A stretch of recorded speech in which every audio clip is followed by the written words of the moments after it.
daalin baa tahay shacabkaasi Soomaaliland waa dad wanaagsan waa dad aad u hagaagsan doorashay qabsadeen waana in loo hambaliyeeyaa haddii loo hambaliyeeyo waa xaasidnimo ama gooni goosadka ay ku doodayaan cid kale maba goyninba cali khaliif ra'iisul wasaarihi Soomaaliya hadalka uu dhihi jiray xaqiiqo waay waageer waxa la jiray hargeysa laga kala gooyaa Soomaaliya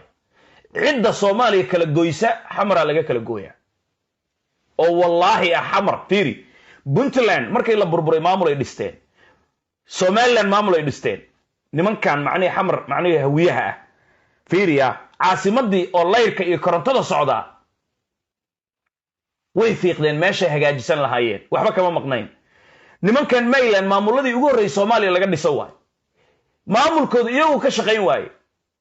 kaligoodna ma noolaan karaan dhaq walaalaana may imxaan la kala yaogow daarood lama heshiin karaan isaaq dir lama heshiin karaan hadda ma fahmaysaa fiiri hadal ikhtiyaareed man iga raali ahada cunug hooyadiisi mana waxay mana laga waxayaa leeyahay sorry to say that waxaan ula jeedaa nimankan macnaa Xasan iyo Fiqi ay ka dhasheen hawiyaha siyaasiyan wax ma qabsan karaan iyagoo wax qabsanay ma arkaysid waxna laga ma qabsan karo fiiri baydhabo 93 ay dawlad u fariisatay hoostay ka soo galeen walaalaana aakhirkii way burburiyeen war qurux ma arki kartaanba maamul ma arki kartaan shalay u dambeysay 6 gobol Somaliland oo xagga jirta fidnaad u geyseen ugu dambeyn irisama maalintii irisama loo geeyay ayaan dhaway ayuun baa gooja cadana la qabsaday dubuur weeye waa dubuuriin ma guulaysanaysid adiga hadaa la jirtid sheegin waana ku dhamaane waa ku baaba'aysa ceeb baad kala kulmi waa ku rafaadi halgan lama gali karo Puntland waad u jeedaa way fiiriyeen garowtu isay markii dambe Puntland raartay ku soo dhufteen naga baxay dhan wariyada adoomadii Cali Yuusuf Waaxid hadda ma fahmaysaa marka fiiri wax ma qabsan karaan fiiri doorasho qof iyo codaan rabnaa na way ku leeyihiin doorashadii qurxoonayd oo qof iyo cod Puntland macni lagu qabtay way diideen 24 casho ayay ku burburaysaa ay dhaheen doorasho qof iyo codaan rabnaana way ku leeyihiin hadda mayd maxay u dambeeyay la siday doorasho qof iyo codaaba la qabtay adna doorasho qof iyo codaaba rabtaa maxaa tan Soomaaliland ku diiday adduunka dhan hambalyeynay bal aqliyad fiiri Xasan Sheekh Maxamuud inuu san doorasho qof iyo cod aanu u soconin meeshaas ka aragtaa geela inuu yiri lugta ku walaaqa markaan nimankan Muuse Bixi inuu soo baxay inuu doorayo meeshaas ka aragtaan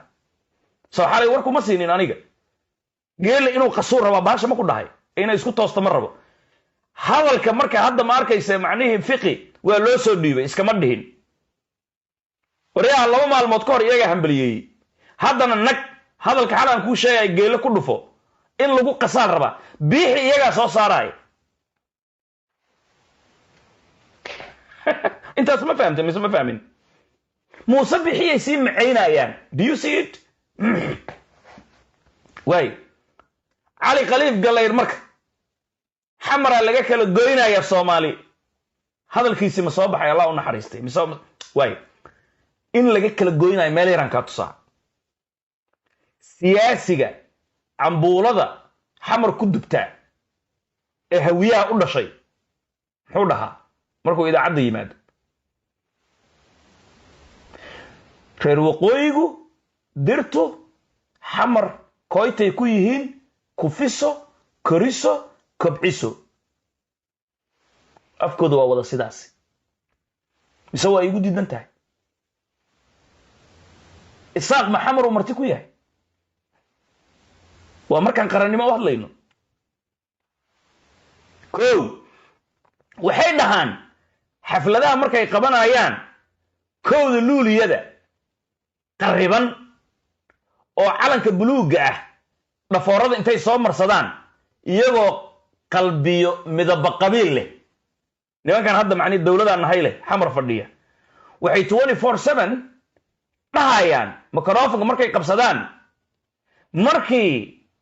gobolada waqooyi ay xamar noogu yimaadeen gobolada waqooyi marka lagu dhaho isaaq kaliya maahan 8 gobol burca iyo waqooyi galbeed waay sool iyo sanaag iyo togdheer burca la isku dhigi jiray markaan 8 ahayn markaasaana macnaheedu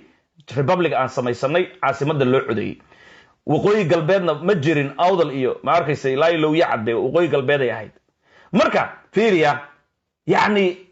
dagaalkan dhulbaantay isaaq waa ka baxaya warsangeli xisaabtu macnaheedu maray meesh laakiin waxa ula jeedaa waqooyiga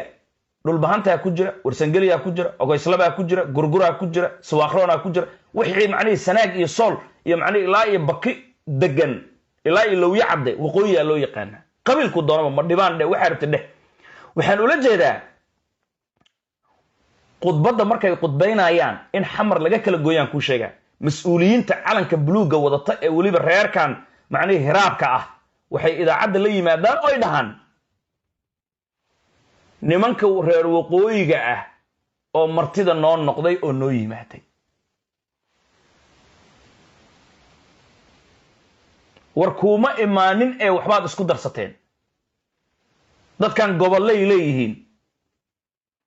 dalkana waa la wada leeyahay markii la fariistay caasimada inay xamar ka dhigtaan Soomaalida macnaheedu mahawiya u codeeyay kaliya soo looma codeyn karin ceeri gaabo soo looma codeyn karin baydhabo markaasi macnaheedu 123 xildhibaan ayaa fariisatay Soomaali leedahay 8 gobol labada gobol 33 xildhibaan ay lahaayeen 9 xildhibaan koonfura lahayd 6 gobol fiiri inay 33 fiiri 33 lagu daray 9 meeqa waa in gobol walba 3 uu watay aan ku sheegaya 30 uu watay labadii gobolba Alta Juba iyo Baasa Juba iyo Banaadir Digli iyo Miriflo aha majority-ga codadka iyaga watay dubata buuraka kaliya waxa ka soo gali jiray kaligeed 6 xildhibaan ka soo galay buuraka kaliya degmada ugu xildhibaan 6 dubataati ka soo galay taariikhda saasay u taala waxaan ula jeedaa 33 hadii laba gobol ay wateen reer waqooyi 9 baa soo hadhay 9 waxaad u qaybisaa 6 gobol laba gobol 30 laba gobol 30 laba gobol 30 soo sida kuma bina yaa marti ku noqday marka adiga ana xisaab xumadan ku sheegaya ninkan macnaheedu hawiyaha siyaasiyiintooda calanka buluugana inta u saaran markay villada ay galaan waxay idaacada la soo istaagaan erayo qadaf ku ah dadka reer waqooyiga waa qadaf waa edeb daro waxay ka dhigayaan xamar in iyagoo masaakiin ah ay yimaadeen reer waqooyiga iyagoo tahriibay inay xamar u soo tahriibeen ay marti ku yihiin aan xamar aanay lahayn war xamar hawiye lagama aqoonin markii dawladda macnaheedu 60kii la dhisay ana ku dhahay isaaqa lambar 1 ka ah iyo digil iyo mirifle iyo banaadiri iyo ma arkaysa macnaheedu dadkaasi iyaga lambar 1 aha hantiilayaasha iyaga aha ilbaxnimada iyaga aha marka adiga marti lagu ma noqonin ee Soomaali baa heshiisay 33 xildhibaan bay siteen labadaasi gobol 6 gobolna 9 bay siteen goboladana waxay ahaayeen waqooyi galbeed burco majirtiiniya mudug hiiraan banaadir jubbada sare iyo jubbada hoose intaasay ahaayeen banaadirna markii dawladnimada la qaadanayay digil iyo mirifla governor ka aha this is it Haji Umar sheega wiilka Toniga maba joogin baadiga marka taariikhda sidaasay u taxan tahay marka yaa marti ku noqday mid kale dastuurka markii la qoray 123 xildhibaan oo fadhida soo laguma qorin weligood ma kala go'i karaan xataa adii midnima sheegay dalal ma midoobin markay macnaheedu la codeynay laba dala isu yimaaday looma codeynin calankan hortaa buluuga aa sheegaysid hargeysu ka taagnaa ogow maalmo marka qof calan hortaa taagay oo adigu aad dhahday isug walaalkayow oo hortaa macnaheedu gobonimada qaatay ba waxa leedahay ana marti iigu noqotay dawladnimada Soomaaliya arrinkaasi waa nasiib darro aniga haddaan koonfur ka soo jeedo oo digil aw mirifla aan ahay raalli ahaada reer waqooyi haddaan dhaho isaaqaa ku jira samaroonaa ku jira ciisaa ku jira gurguraa ku jira dhulbahantaa ku jira warsangeliyaa ku jira ma arkayse isku koontay ahaayeen 33 xildhibaan labadaasi gobol iyagoo wada jira ayay macnay wax qaybsadeen markaasi isburbursiga hadda yaala anoo ka hadli maayo laakiin anaa idinka raali garaynaaye because dulmi waaye qadaf waaye dastuurka markii lagu qoraayo weligood ma kala go'i karaan adiga calanka waa lagaaga horreeyey 26 juun iyo 1 luulyo ayaa horreeyay kana sur kana siib markii la dhahay waa lagaaga hormaray calanka intaad ustaad cusmaan aashir qooshay ba ma arkaysa xataa cabdullaahi ciise oo digil iyo mirifle soo barbaariyey soo diray wax ka dhigay ayaad ma arkaysa macnihii aad dadka kale ku sii caynaysaan nimayow taariikh ma haysaan been baa sheegaysaan keligiinnana ma socon kartaan hadda ma fahmaysaa daarood ka dega isaaq iyo dirta ka dega digil aw mirifle ka dega nimayow hala idin xukumo marka hala idin xukumo hawiyow ma arkaysa macnihii waxna ma dhisanaysaan caasimadii oo layrarka baxaaya ummadda Soomaaliyeed hantideeda ay gelisay waa fiiqateen waad ku qaysheen buula ka dhigteen waad baabi'iseen ma arkayse